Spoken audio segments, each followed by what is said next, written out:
Les compresseurs à vis sont les plus utilisés pour la réfrigération industrielle, dans des applications de capacité frigorifique moyenne et élevée en raison de leur haute performance. Les compresseurs à vis avec injection d'huile ont un processus de compression presque isotherme, car la chaleur générée par le processus de compression quitte le réfrigérant et est absorbée par l'huile. Étant donné que l'huile n'est pas souhaitable dans d'autres parties du système de réfrigération, les compresseurs à vis inondés d'huile nécessitent une stratégie pour une gestion appropriée du lubrifiant.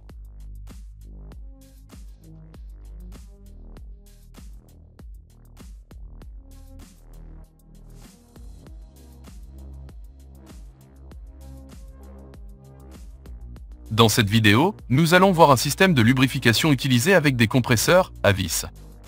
Voici ses parties essentielles. Séparateur d'huile. Pompe à huile. Système de refroidissement de l'huile. Maintenant, regardons chaque partie individuellement.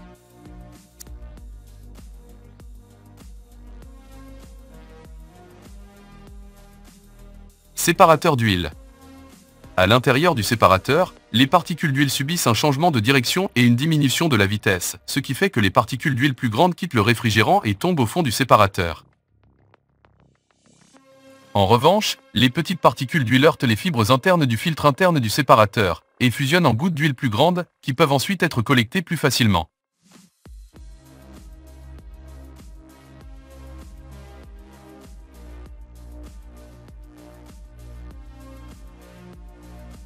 Pompe à huile. L'huile chaude sort du séparateur, passe par un filtre et atteint la pompe à huile. L'huile est pompée vers un échangeur de chaleur, où la chaleur est rejetée, permettant à l'huile de retrouver sa basse température.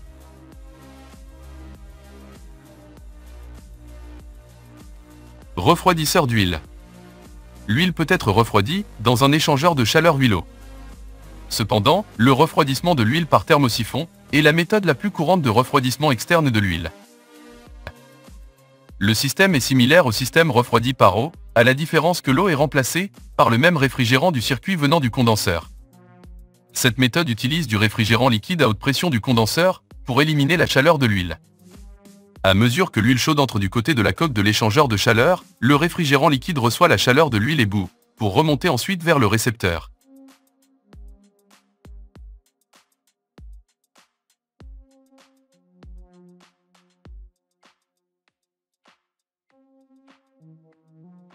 La vapeur générée par ce processus est renvoyée à nouveau à l'entrée du condenseur, où elle cède la chaleur et retourne avec le liquide du système.